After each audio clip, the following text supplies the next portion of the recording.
the shores of Nova Scotia to the rocks of Newfoundland, to the streets of Quebec City, I'll be your wandering man.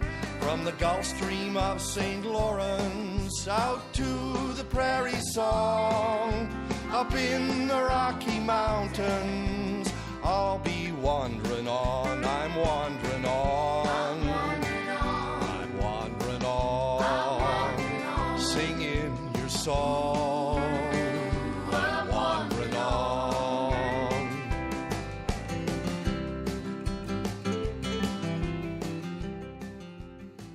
I'm wandering my way to CARDSTON, Alberta, and I've come here to visit the Blood Indian Reserve. This is the home of author Beverly Hungry Wolf, and I've come here to meet with Beverly, a woman who's devoted her life to learning the traditions of her people. Why don't you come along with me and let's explore the ways of our grandmothers. It should be rather interesting. Come along.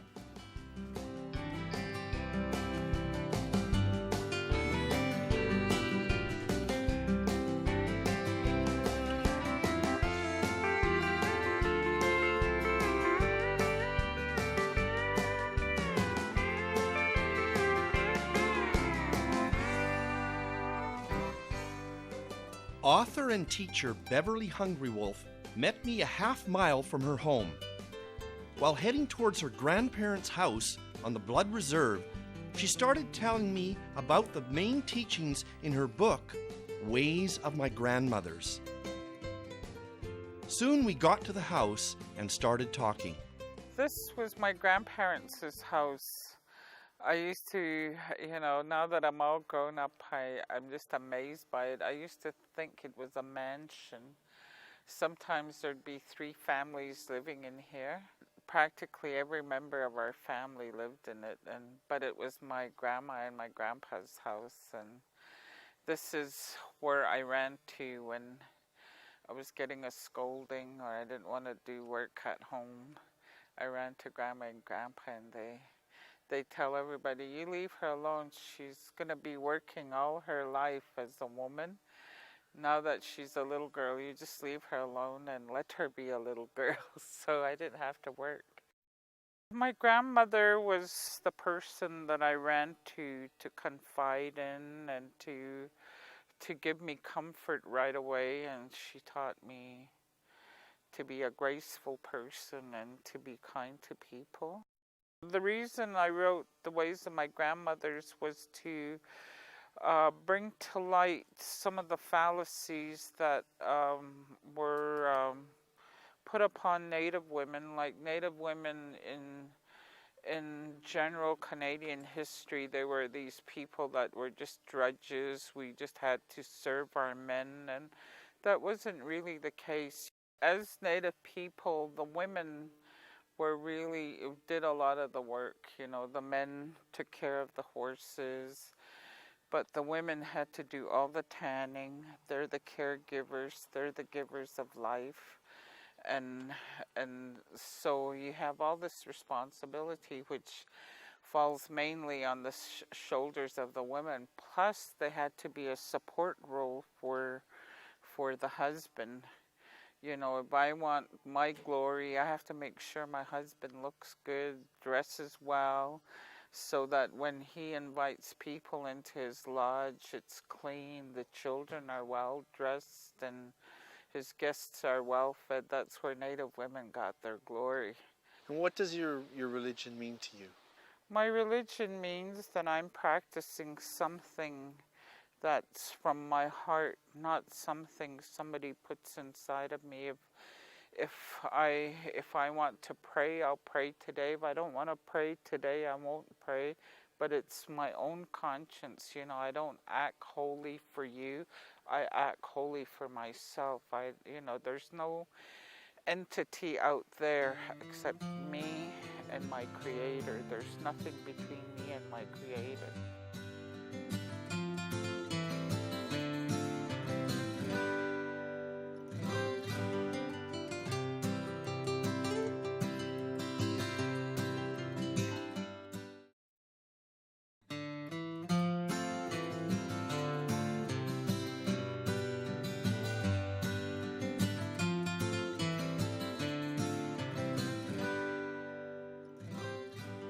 Beverly Hungry Wolf introduced me to Mary First Rider, one of the blood elders. Mary began to tell me the story of her fascinating life. You spoke Blackfoot in your home. When did you start learning English? When I went to boarding school. And how old were you then? About 7 or 6. And that was here on the Blood Reserve? Mm-hmm. And what was that like for you, that experience? It's really hard. It's really, really hard for me to begin with. I don't even understand a word of English. And I can't even say yes and no until my older sister told me,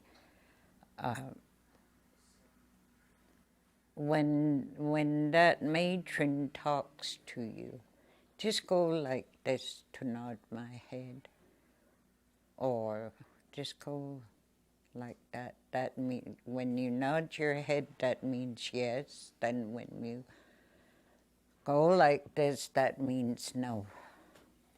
So I often get myself into trouble, just nodding my head, grabbed by the ear, stand in the corner for, I don't know for how long.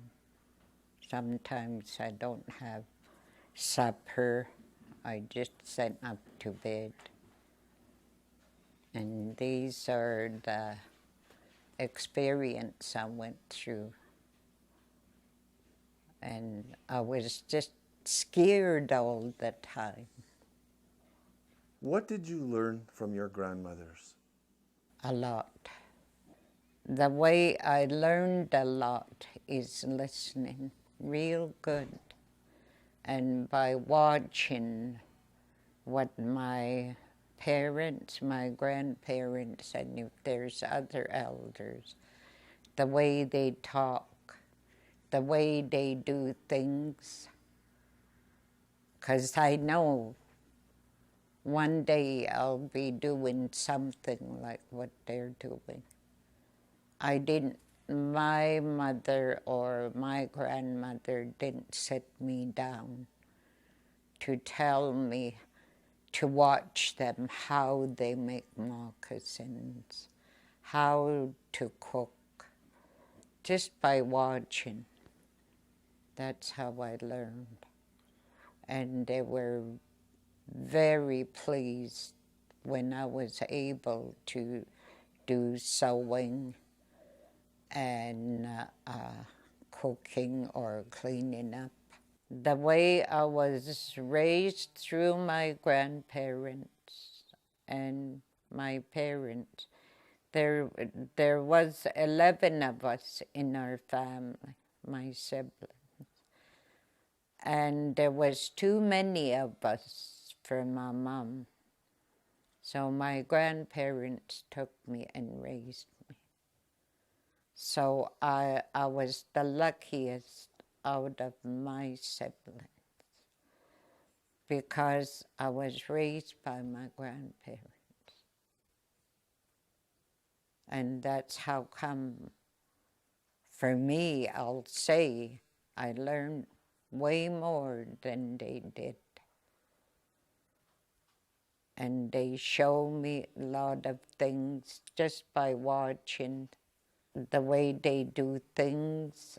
In terms of the traditions and the culture of the blood, how were you able to keep that alive and pass that on to the children in this age when they have so much technology, so much influence from the white society?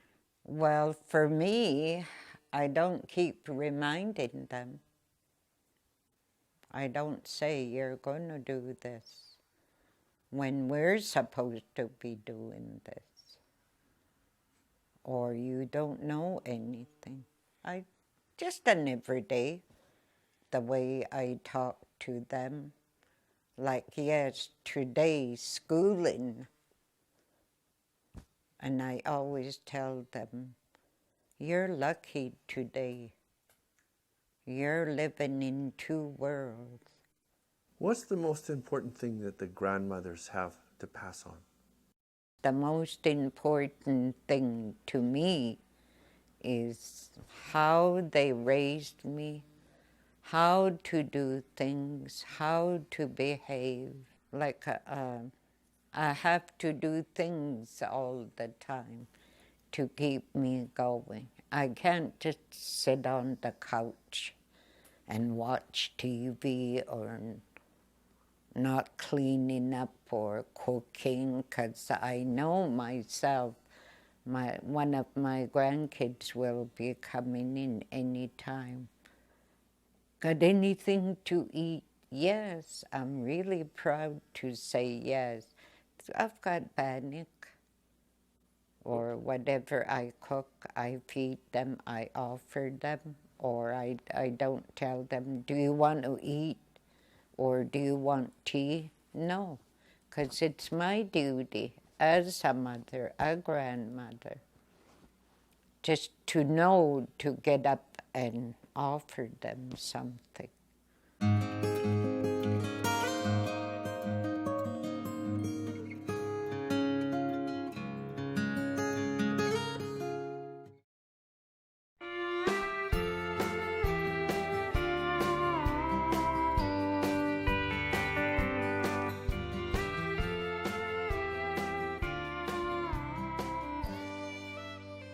To learn how the ways of grandmothers are relevant in today's modern and hectic pace of life, I wandered into the only clinic on the Blood Reserve. For the Blood Tribe population of 10,000 on the reserve, there are only 2 physicians, and one of them is Dr. Esther Tailfeathers. Fortunately, she found a few minutes to talk with me in spite of the chaos of her busy day. My grandmother taught me a lot of things. She was a medicine woman as well as one of the first traveling, like a VON nurse on the reserve, and she took me with her when she went to visit patients.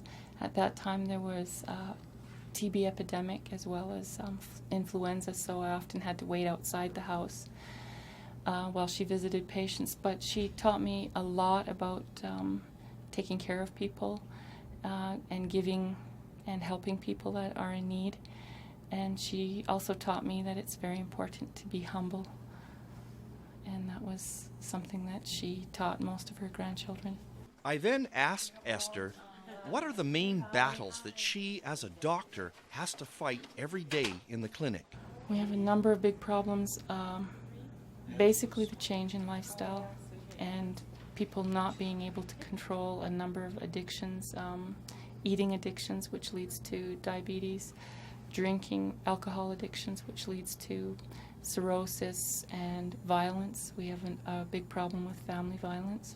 And then we also have gambling addictions, parents that are not home because they're at bingo or gambling otherwise.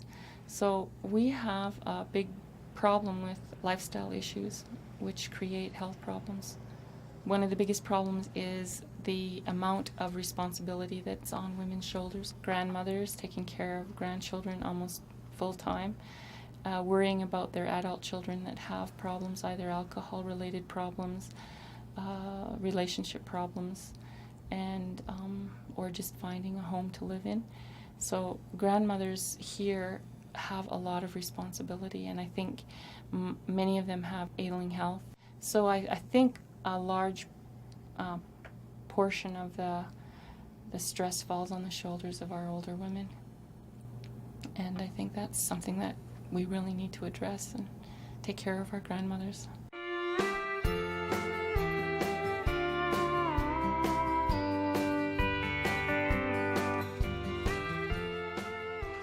Leaving Esther to continue with her busy day, I went to a mountain river to take a swim.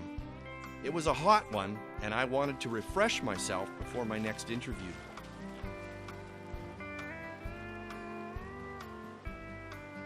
While looking at Chief Mountain, I began to prepare my body for the ice-cold waters of the river.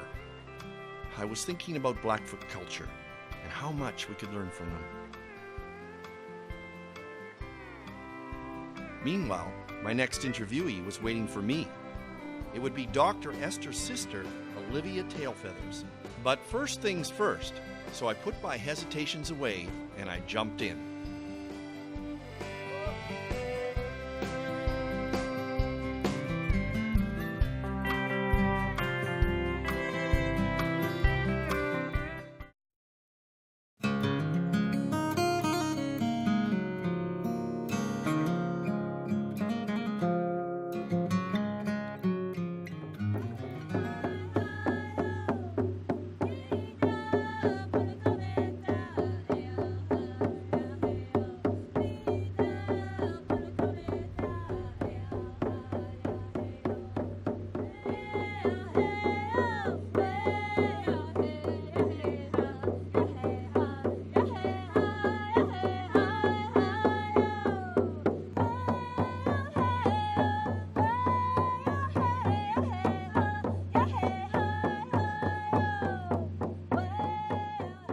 After listening to a traditional blood tribe song performed by Olivia Tailfeathers and her student Chelsea Cochran, I sat down for a talk with Olivia.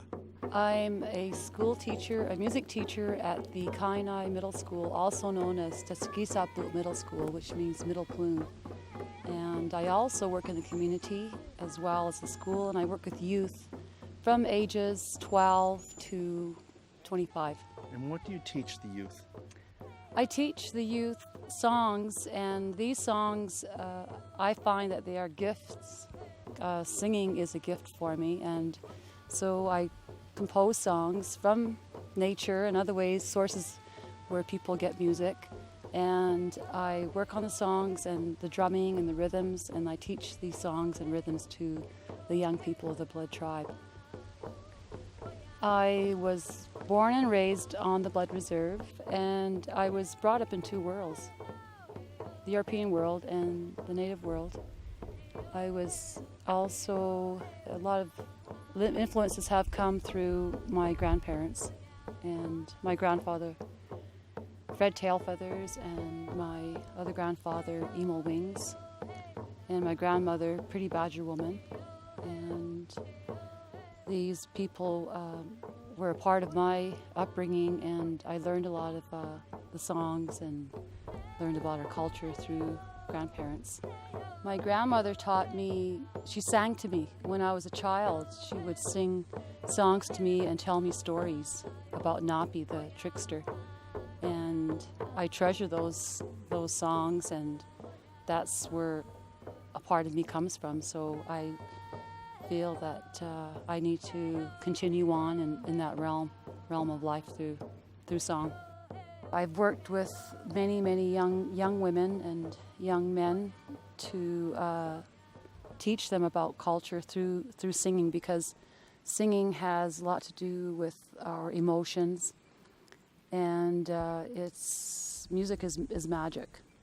And this, I feel that it's a healing process also with the music, and it keeps us grounded in our culture. She's a daughter of the Blood Tribe. She's a child of the earth. The grandmothers are calling her. Her soul is giving birth.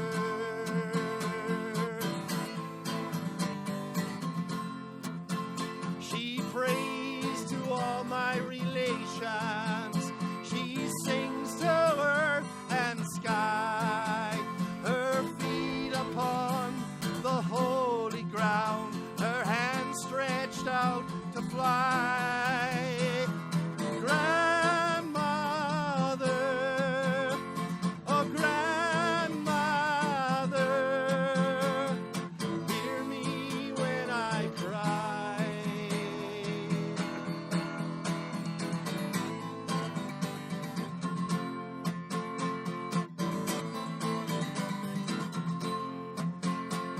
She's listening to you, grandmother. She wants to learn your ways. She's listening to you, grandmother. Help her to be brave. And the wind has her thoughts running wild. like the Mustang she's chasing down. And she's afraid she cannot walk upon your holy ground. Oh, grandmothers, oh, grandmothers, hear me when I cry.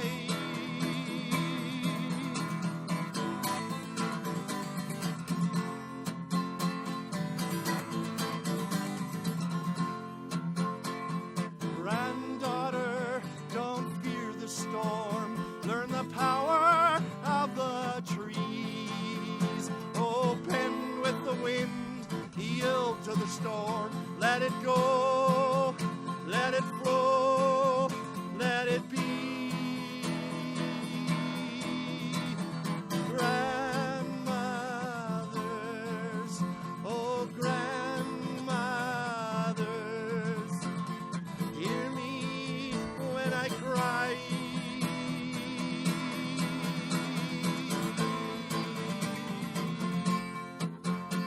Her moccasins, they touch the earth. Her feet touch sacred ground. Now you'll always be together inside the peace you found. Grandmother, she will be brave, and with your eyes she'll see that she shall live 1,000 years and be your legacy. Oh, grandmothers, oh, grandmothers, hear me when I cry. As I was leaving the Blood Reserve, I felt optimistic about its future. I was thinking that with women like the ones I had met here, who carry on their grandmother's culture, there's not that much to worry about. And the gloomy mountains seemed to be agreeing with me.